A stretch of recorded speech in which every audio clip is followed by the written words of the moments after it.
మయూఖ శ్రోతలకు స్వాగతం. ఈరోజు చదవబోయే కథ పేరు ఉత్తరాల బగ్గి, అంటే మెయిల్ కార్ట్. రష్యన్ మూలం యాంటన్ చెకోవ్. దీన్ని ద పోస్ట్ పేరిట ఇంగ్లీష్లోకి అనువదించిన వారు కాన్స్టెన్స్ గార్నెట్.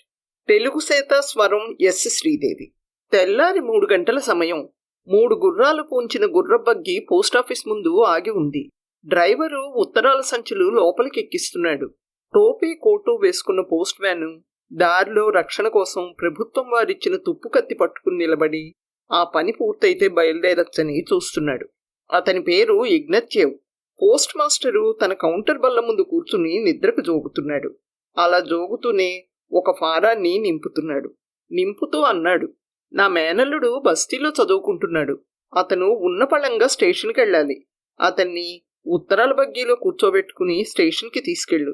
ఇలా చెయ్యడం రూల్స్కి విరుద్ధం అని నాకు తెలుసు, కానీ తప్పదు. వాడి కోసం డబ్బిచ్చి వేరే గుర్రబగ్గి మాట్లాడలేను అన్నాడు. సిద్ధమైంది. బయట నుంచి డ్రైవర్ కేక వినిపించింది. సరే, బయలుదేరండి. ప్రయాణం సవ్యంగా సాగాలని భగవంతుణ్ణి ప్రార్థిస్తున్నాను అని. బండిని నడిపేదెవరు అడిగాడు పోస్ట్ మాస్టర్. సెమ్యోన్ గ్లాజోవ్, పోస్ట్ మ్యాన్ జవాబిచ్చాడు. సరే రా, వచ్చి సంతకం పెట్టు అన్నాడు post master. Post man Rashid సంతకం పెట్టి బయటకు వచ్చాడు. పోస్టాఫీస్ ప్రవేశ ద్వారం దగ్గర గుర్రాలు, బగ్గీ యొక్క రూపురేఖలు చీకట్లో లీలగా కనిపిస్తూ చీకటి క్యాన్వాస్ మీద అతికించిన మరో చీకటి ముక్కలా ఉన్నాయి. బగ్గీ కట్టిన 3 2 గుర్రాలు స్థిరంగా ఉన్నాయి. వాటికి అదనంగా జోడించిన 3వది మాత్రం అసౌకర్యంగా ఒక కాలి మించి ఇంకో కాలి మీదకి కదులుతూ తల విసురుతూ ఉంది. దాని మెడలో ఉన్న గంట శబ్దం చేస్తోంది. బగ్గీ పక్క నుంచి 2 నీడలు కదిలేయి. ఒకటి పోస్ట్ మాస్టర్ గారి మేనల్లుడు విద్యార్థిది. అతను పెద్ద తోలుపెట్టి పట్టుకుని ఉన్నాడు. రెండోది డ్రైవర్ది. Driver pipe కాలుస్తున్నాడు. అతను నడుస్తుంటే చుట్ట వెలుగు పైకి కిందకి ఆ పక్కకి ఈ పక్కకి అతనితో పాటు కదులుతోంది. పోస్ట్ మ్యాన్ బగ్గీలో ఉన్న ఉత్తరాల సంచీలని చేత్తో అదిమి వాటి మీద తన కత్తి పెట్టి ఒక్క గెంతులో లోపలికెక్కి కూర్చున్నాడు. విద్యార్థి కూడా అలాగే ఎక్కబోయాడు. కాని పొరపాటున అతని మోచేయి పోస్ట్ మ్యాన్కి తగిలింది. క్షమించండి, సిగ్గుపడుతూ బెరుగ్గా అన్నాడు. డ్రైవర్ పైపు ఆరిపోయింది. పోస్ట్ మాస్టరు బయటకొచ్చాడు. ఒంటి మీద పెద్దగా ఏమీ లేవు ఆయనకి. వేస్ట్ కోటు, కాళ్లకి చెప్పులు అంతే. చలికి బిగుసుకుపోతున్న గొంతుని స్వాధీనంలోకి తెచ్చుకుంటూ బగ్గీ పక్క నుంచి నడుస్తూ వచ్చి మేనల్లుడితో అన్నాడు, మీ అమ్మ మిహైలోకి నా ప్రేమను తెలియచెయ్యి. ఇంట్లో అందరినీ అడిగానని చెప్పు అని. ఇగ్నత్యేవ్, పార్సల్ని నేను చెప్పిన వ్యక్తికి ఇవ్వడం మర్చిపోకు అంటూ పోస్ట్ మ్యాన్కి గుర్తు చేశాడు. ఇంక బయలుదేరండి అన్నాడు. డ్రైవరు తన సీటు మీద సర్దుకుని కూర్చుని గుర్రాలని పరిగెత్తించాడు. బగ్గీ కీచుమని కదిలింది. అందరినీ అడిగానని చెప్పు, పోస్ట్ మాస్టరు మరోసారి మేనల్లుడితో చెప్పాడు. బగ్గీవాడు ఒక్క మాట లేచి ఉన్నచోటే నిలబడి 3వ గుర్రాన్ని చెర్నాకోలాతో దెబ్బలేసి మళ్లీ కూర్చుని సర్దుకున్నాడు. కిర్రుమని శబ్దం చేస్తూ దుమ్ము రేపుతూ బగ్గీ ముందుకి సాగిపోతుంది. గుర్రాల మెడల్లోని గంటలు ఒకదాంతో ఒకటి ఊసులాడుకుంటున్నట్టు, ఒకదాన్నొకటి పరిహాసం చేసుకుంటున్నట్టు మోగుతున్నాయి. ఊరంతా ఆ సమయాన గాఢ నిద్రలో ఉంది. బాటకి అటూ ఇటూ ఉన్న చెట్లు, ఇళ్ళు చీకటి ముసుగుని కప్పుకుని ఉన్నాయి. ఎక్కడ చిన్న దీపం కూడా వెలగడం లేదు. ఆకాశం నక్షత్రాలతో నిండి ఉంది. అక్కడక్కడ మబ్బులు వాటిని కమ్మేస్తున్నాయి. మరి కాసేపట్లో తెల్లవారుతుందనడానికి సూచనగా చంద్రుడు క్షీణిస్తున్నాడు. పెద్దగా వెలుగు లేదు. వాతావరణం తేమగా చల్లగా ఉంది. శరదృతువు చక్కగా ప్రకటితం అవుతోంది. తనని బగ్గీలో ఎక్కించుకుని ఇంత సాయం చేస్తున్న వ్యక్తితో మాట్లాడకపోతే బాగుండదనిపించింది విద్యార్థికి. నెమ్మదిగా మాట కలిపాడు. ఎండాకాలంలోనైతే ఈ పాటికి తెల్లవారుతుంది అన్నాడు మర్యాదపూర్వకంగా, ఆకాశాన్ని పరిశీలనగా చూస్తూ. ఆకాశాన్ని చూస్తేనే అర్థమవుతుంది మనకి ఇది శరదృతువని. కుడివైపుకు చూడండి, ఒకదాని పక్కన ఒకటి కనిపిస్తున్న ఆ నక్షత్రాలు 3 ఓరియన్ రాశికి చెందినవి. మనకి సెప్టెంబర్లో మాత్రమే కనిపిస్తాయి అని కూడా అన్నాడు. పోస్ట్ మ్యాన్ చలికి వణుకుతూ చొక్కా చేతుల్ని కిందకి గుంజుతూ వాటిల్లో అరచేతుల్ని దాచుకునే ప్రయత్నం చేస్తున్నాడు. చెవుల్లోకి గాలి పోకుండా కోటు కాలర్ని పైకెత్తుకున్నాడు. అతనికి పోస్ట్ మాస్టర్ మేనల్లుడు చెప్తున్న ఆకాశం మీద నక్షత్రాల మీద ఏ మాత్రం ఆసక్తి కలగలేదు. అసలు అతనికి నక్షత్రాలేమి కొత్త కాదు. ఇంకా చెప్పాలంటే వాటిని చిన్నప్పటి నుంచి చూసి చూసి విసిగిపోయి ఉన్నాడు. చాలా చల్లగా ఉంది. ఇంకా తెల్లారుతుందనుకుంటాను. సూర్యోదయం ఎప్పుడవుతుందో మీకేమైనా తెలుసా? విద్యార్థి కొద్దిసేపు ఆగి అడిగాడు. ఏంటి? అడిగాడు పోస్ట్ మ్యాన్. సూర్యోదయం ఎప్పుడవుతుందని అడుగుతున్నాను. విద్యార్థి వివరించాడు. 5-6 మధ్యన. డ్రైవరు జవాబు చెప్పాడు. బగ్గీ ఇప్పుడు ఊరు దాటేసింది. పెరటి తోటల కంచెలు, అక్కడక్కడ 1-6 విల్లో చెట్లు అంతే. కంటి ముందంతా చిమ్మ చీకటి. ఈ ఊరి బయట 6 బయల్లో కుంగుతున్న చంద్రుడు, చుక్కలు ఊళ్ళో కంటే కాస్త ఎక్కువ వెలుతురునిస్తున్నట్టు అనిపించింది. ఉన్నట్టుండి తేమగాలి ముఖాలను కొట్టింది. పోస్ట్ మ్యాన్ తన కోట్లోకి ఇంకా కుదించుకుపోయాడు. పాదాల దగ్గర మొదలై ఉత్తరాల సంచుల మధ్య గుండా చేతుల్ని ముఖాన్ని స్పృశిస్తూ చల్లటి గాలి లోపలికి చేరుకుంది. నీళ్లు చిల్లుతున్న శబ్దం. బగ్గీ చక్రాల కింద నుంచి, గుర్రాల కాళ్ల కింది నుంచి నాట్యం చేస్తున్నట్టు పైకి చిల్లుతున్న నీళ్లల్లో ఆకాశంలోని నక్షత్రాలు ప్రతిబింబిస్తున్నాయి. ఇంకో 10 నిమిషాలు గడిచాయి. పైని ఆకాశంలోని నక్షత్రాలు గాని చంద్రుడు గాని కనిపించనంతగా చీకటి పెరిగిపోయింది. అడవిలోకి ప్రవేశించారన్నమాట. ఎత్తుగా పెరిగిన ముళ్ల కంపలు విద్యార్థి టోపీని రాసుకుంటున్నాయి. సాలెగూడొకటి అతని ముఖానికి అతుక్కుపోయింది. బగ్గీ చక్రాలు, గుర్రాల గిట్టలు బలంగా నేలపైకి పెరిగిన చెట్ల వేర్లని తంతున్నాయి. అలా తన్నినప్పుడల్లా కుదుపులు. దాంతో తప్పతాగిన వాడి నడకకి మళ్ళీ బగ్గీ అటు ఇటు ఊగడం మొదలుపెట్టింది. ఇది మొదటి వణుకు. బాట వదిలిపెట్టేశావే? పోస్ట్ మ్యాన్ కోపంగా అడిగాడు. చూసి నడుపు. నా మొహం అంతా గీరుకుపోయింది. కుడివైపుకు తీసుకో అంటూనే ఉన్నాడు. పెద్ద ప్రమాదం ఎదురైంది.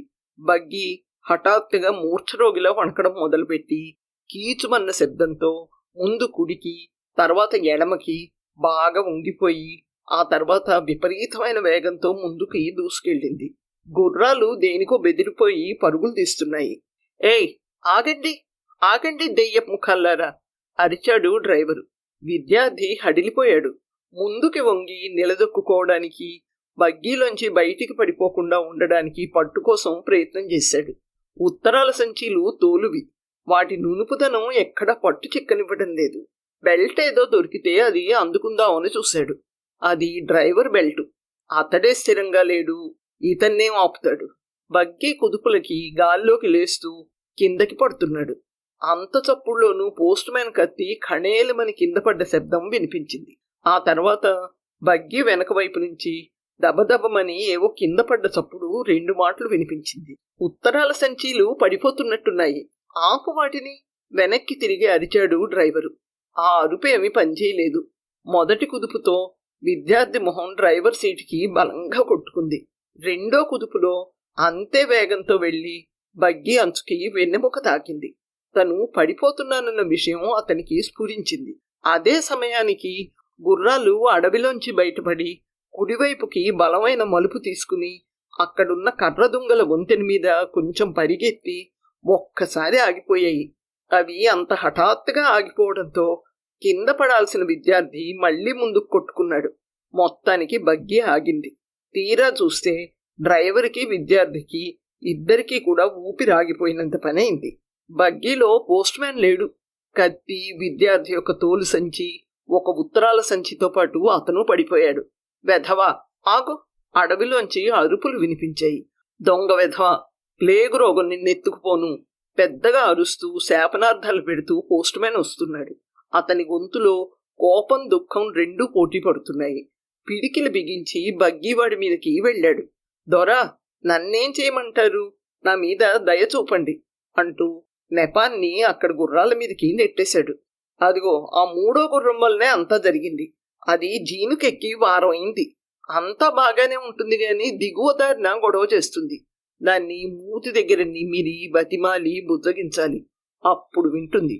దరిద్రగొట్టుది అంటూ సగం సంజాయిషిగాను మిగతా సగం ఫిర్యాదుగాను చెప్పాడు.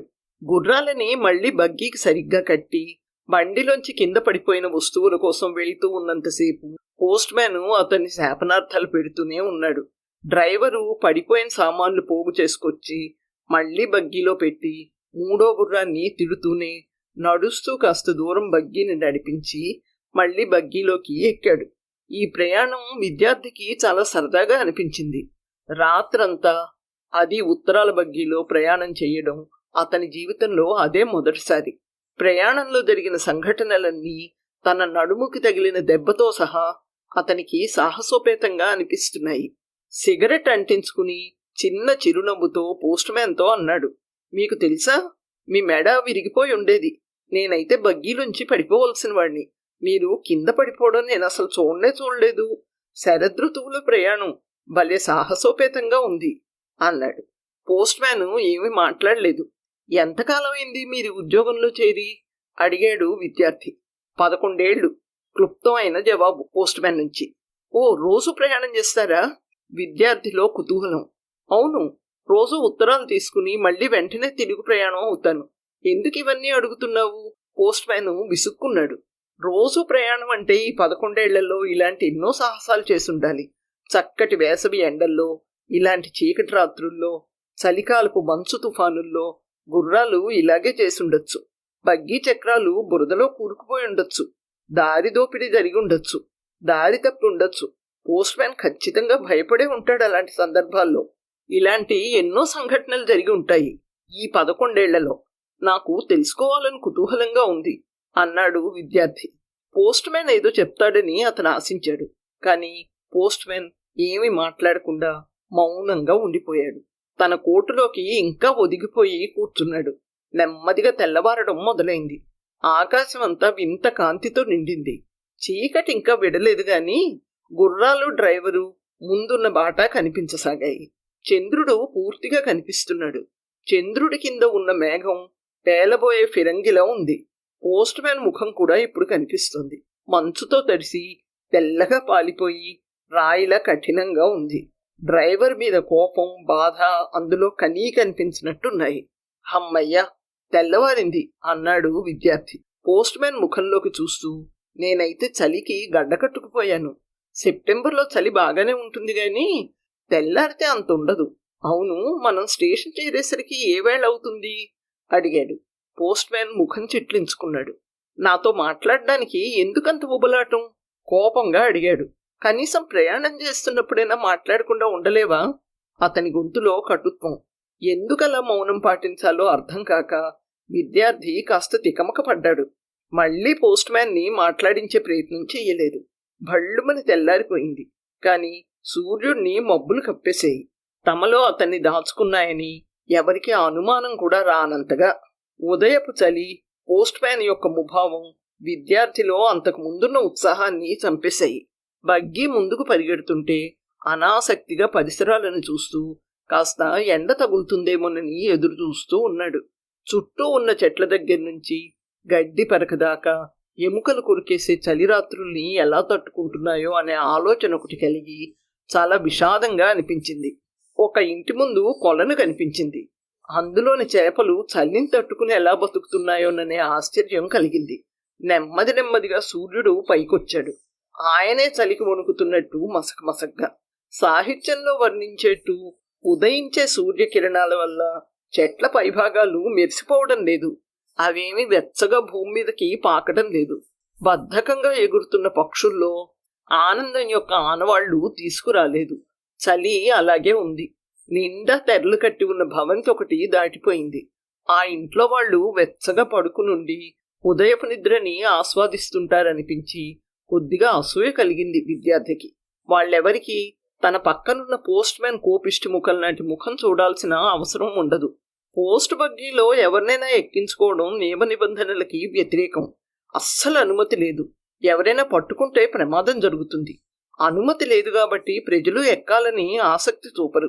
ఎలాగా వెళ్లేదే కాబట్టి ఓ మనిషిని ఎక్కించుకుని తీసుకెళ్లడంలో పెద్ద తేడా ఏమీ ఉండదు.